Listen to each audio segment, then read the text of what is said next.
Praise the lord. ఈరోజు దేవుని వాగ్దానము కీర్తనలు 103వ అధ్యాయము 2వ వచనము. నా ప్రాణమా యెహోవాను సన్నుతించుము, ఆయన చేసిన ఉపకారములలో దేనిని మరువకము. నా ప్రాణమా యెహోవాను సన్నుతించుము అని ఇక్కడ భక్తుడు అంటున్నారండి.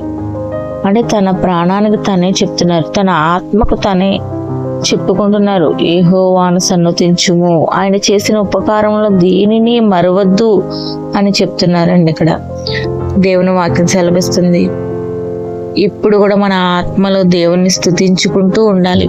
దేవుడు చేసిన ఉపకారాలను బట్టి, దేవుడు చేసిన మేలులను బట్టి ఏది మరవకుండా, దేవుడు చేసిన మేలులను బట్టి దేవుణ్ణి స్తుతించాలి. స్తుతించడం అంటే దేవునికి కృతజ్ఞతలు చెల్లించుకోవడం, థ్యాంక్ యూ చెప్పడం అన్నమాట.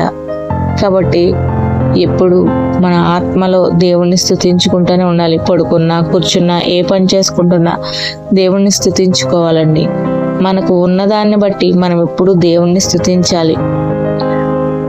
మనం తినే ఆహారాన్ని బట్టి, పీల్చే గాలిని బట్టి, ఈ ప్రకృతిని బట్టి, దేవుడు మనకిచ్చిన ఆరోగ్యాన్ని బట్టి, దేవుడు మనకిచ్చిన గృహాన్ని బట్టి, దేవుడు మనకి కట్టుకోవడానికి ఇచ్చిన యొక్క దుస్తులను బట్టి మనం దేవుణ్ణి స్తుతించాలి. మనకున్న దాన్ని బట్టి మనం తృప్తి చెంది దేవుణ్ణి స్తుతించాలి.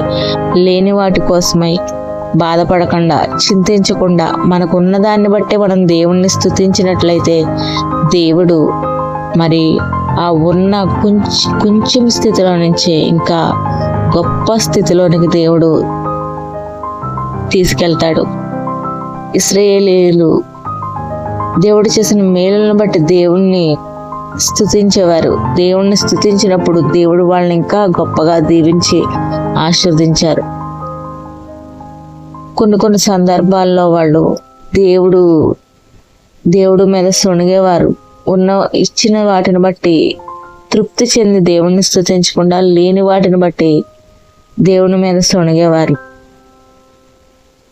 దేవుని దీవెనలు వాళ్ళు పొందుకోలేకపోయేవారు. ప్రేమని దేవుని బిడ్డలారా, ఇశ్రాయేలీయుల వల్లే సొణిగేవారిగా ఉండకుండా ఉన్నదాన్ని బట్టే దేవుణ్ణి స్తుతించేవారిగా ఉంటే, కలిగి ఉన్నదాన్ని బట్టే తృప్తి కలిగి దేవుణ్ణి స్తుతిస్తే, దేవుణ్ణి మహిమపరిస్తే దేవుడు ఉన్నత స్థితిని ఇచ్చి దీవించి ఆశీర్వదించి ఘనత కీర్తిని ఇచ్చి ఆయన నామ మహిమార్థంగా మిమ్మల్ని నిలబెడతాడు.